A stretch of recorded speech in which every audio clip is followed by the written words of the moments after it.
Welcome to Story Time, a place where real fear meets the unknown. Here, we dive into true scary stories, chilling suspense, dark mysteries, and haunting horror that will make you question what's real and what's watching.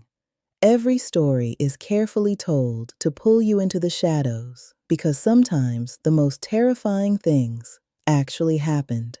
New stories drop 3 times a week, so if you love suspense, mystery, and horror that keeps you up at night, this channel was made for you. Make sure you subscribe, like, and follow Storytime so you never miss a story. Turn on notifications because the next one might be worse than the last.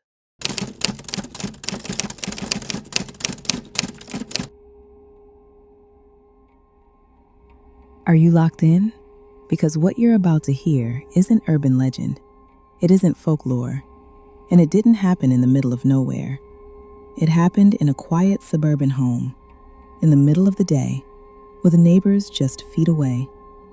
A father called 911, claiming his wife had fallen down the stairs. By the time police arrived, she was dead, and what investigators found at the bottom of those stairs would divide an entire nation. Stay locked in. It was December 9th, 2001, in Durham, North Carolina. Christmas decorations were already up in the Peterson home, garland wrapped around banisters, a tree glowing softly in the living room. Around 2:40 a.m., Michael Peterson dialed 911. His voice sounded frantic. "My wife fell down the stairs. She's still breathing. Please hurry." When paramedics arrived, they found Kathleen Peterson at the bottom of a narrow staircase in the home. She wasn't breathing anymore, and there was blood, a lot of it. Too much, some would later say, for a simple fall. At first glance, it seemed tragic but straightforward. A late night, possibly alcohol, a misstep on the stairs. But investigators noticed something unsettling almost immediately. The blood wasn't pooled neatly at the bottom, like someone who tumbled and stopped. It was sprayed along the walls, on the door frame, up the stairwell. It looked less like an accident and more like a struggle. But there were no skull fractures, no broken neck, no spinal trauma, just deep lacerations to the back of Kathleen's head. How does someone fall downstairs without breaking anything, but bleed like that? That question would haunt this case for decades. Michael Peterson wasn't just any husband. He was a novelist, a former Marine, a political columnist. Confident, articulate, controlled. When questioned, he said they'd been outside by the pool earlier that evening, drinking wine, talking. Kathleen had gone inside first. He claimed he stayed outside for a while before coming in and finding her at the bottom of the stairs. But investigators started building a timeline, and the timeline didn't cooperate. Forensic analysts studied the blood spatter patterns. Some experts believed the pattern suggested repeated blows. Others insisted falls can create chaotic blood projections. The medical examiner ruled Kathleen's death a homicide caused by blunt force trauma. No murder weapon was found. No fingerprints. No signs of forced entry. Just the staircase. And the husband. Then something else surfaced. Years earlier, a family friend in Germany, a woman named Elizabeth Ratliff, had also been found dead at the bottom of a staircase. Michael Peterson had been one of the last people to see her alive. Her death had initially been ruled a brain hemorrhage, but when her body was exhumed during the Kathleen investigation, a second autopsy suggested she too may have died from blunt force trauma. 2 women, 2 staircases, 1 man. Coincidence or pattern? The trial began in 2003. The prosecution painted Michael as a man hiding secrets. They revealed he had been communicating with men online and had kept his bisexuality private from his wife. They argued Kathleen had discovered this and confronted him.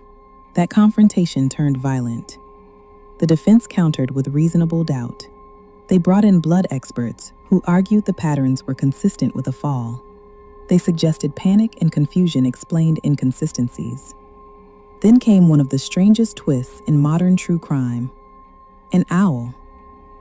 Yes, an owl theory emerged years later, suggesting Kathleen may have been attacked by a barred owl outside, sustaining head lacerations from talons before running inside and collapsing on the staircase. Microscopic owl feathers were reportedly found in her hair. It sounded absurd, but forensic pathologists admitted the wounds were unusual: small, deep, tear-like, not typical blunt force trauma injuries. Still, jurors weren't convinced. Michael Peterson was convicted of murder and sentenced to life in prison. But the story didn't end there. Years later, it was discovered that a key prosecution blood analyst had misrepresented findings in multiple cases. Michael was granted a new trial. After nearly a decade behind bars, he entered an Alford plea in 2017, maintaining innocence while acknowledging prosecutors had enough evidence to convict. He walked free. Officially, Kathleen's death remains legally classified as homicide. But to this day, experts and armchair detectives remain divided. Was it rage? Was it accident? Was it something stranger? Because here's the part that still unsettles people. No murder weapon was ever found. No definitive trauma matched to an object. Just blood, a staircase, and a story that never sat comfortably on either side. In quiet homes across America, staircases creak at night. And for some people, the image lingers: a body at the bottom, blood on the walls, and a question that refuses to go away. How do you fall without breaking anything, but bleed like that? Stay locked in, because sometimes the scariest stories are the ones we still can't explain.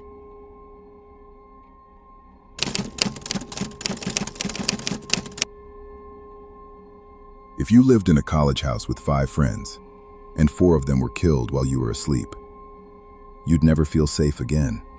In November 2022, 4 University of Idaho students were found stabbed to death inside their off-campus home. There were no signs of forced entry. 2 roommates survived, and for weeks, no one knew who did it. Are you locked in? Stay locked in. November 13th, 2022. Moscow, Idaho. A quiet college town. Population just over 25,000. The kind of place where people don't lock doors. 6 students lived at 1122 King Road. A 3-story off-campus rental. Frequent parties. Laughter. Friends in and out. On the night of November 12th, everything looked normal. Kaylee Goncalves and Madison Mogan had been downtown at a food truck around 1:40 a.m. Ethan Chapin and Xana Kernodle were back at the house after a party. 2 other roommates were home. By 4 a.m., the house had gone quiet.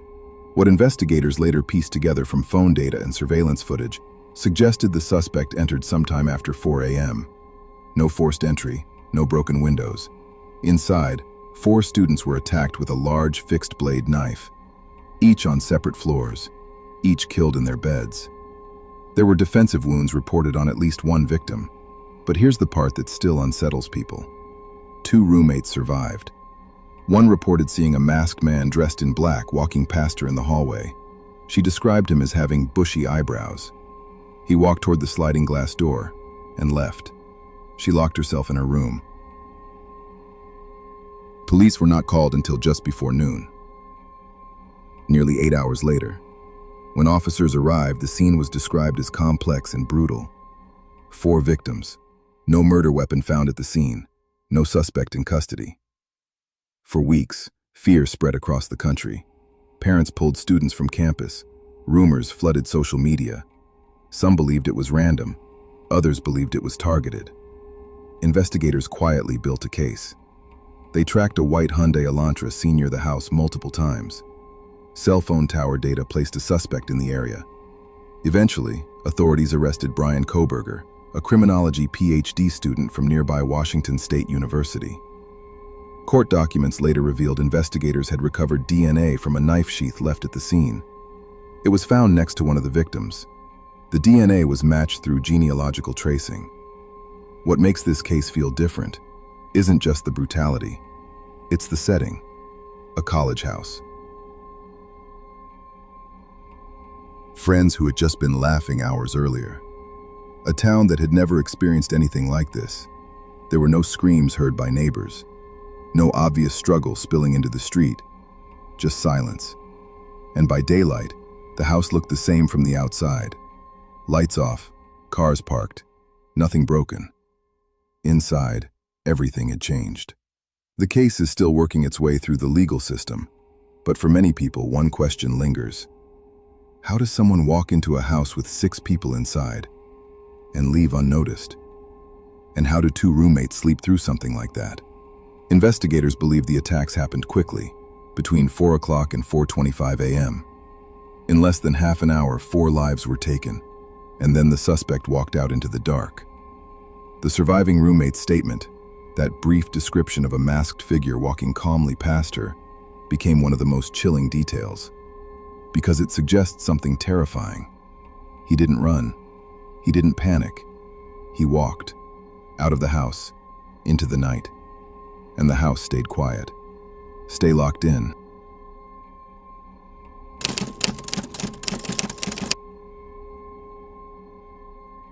If police found human remains near a beach, and then more remains, and then more, you'd assume they'd catch the person responsible.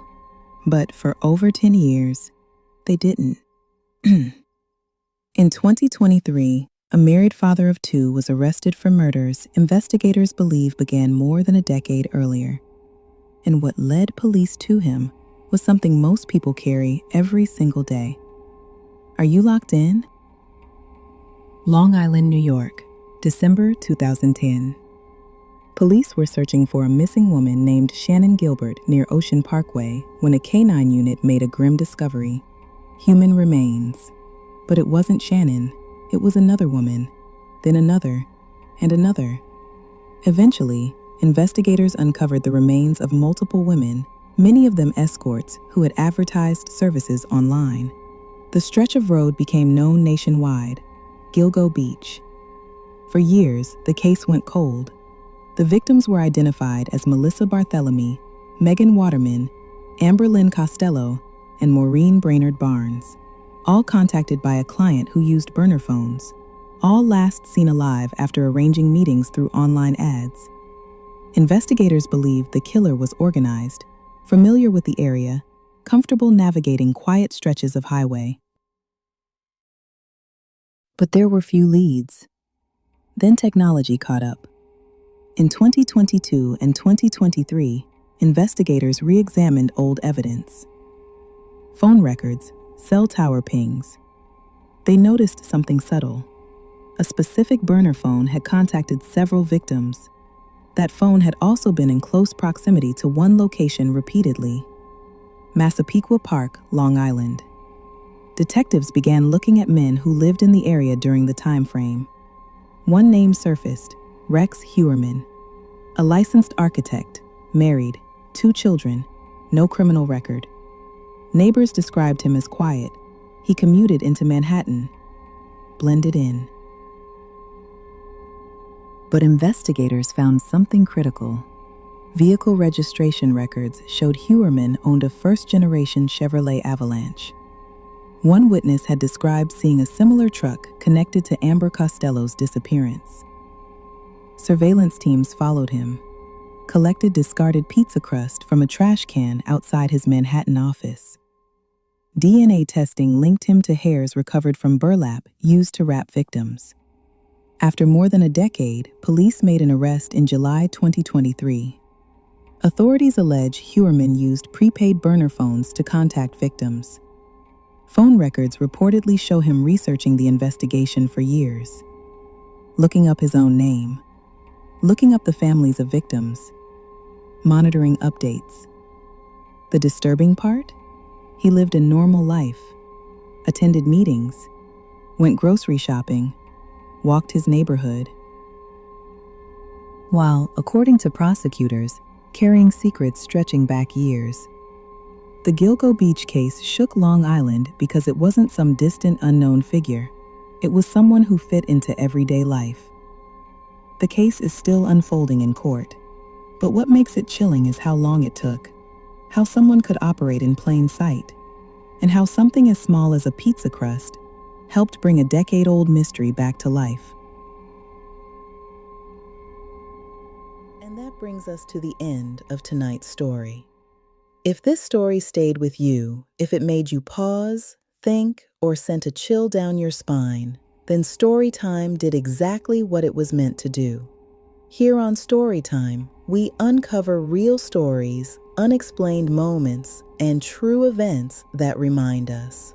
Some things are far stranger than fiction.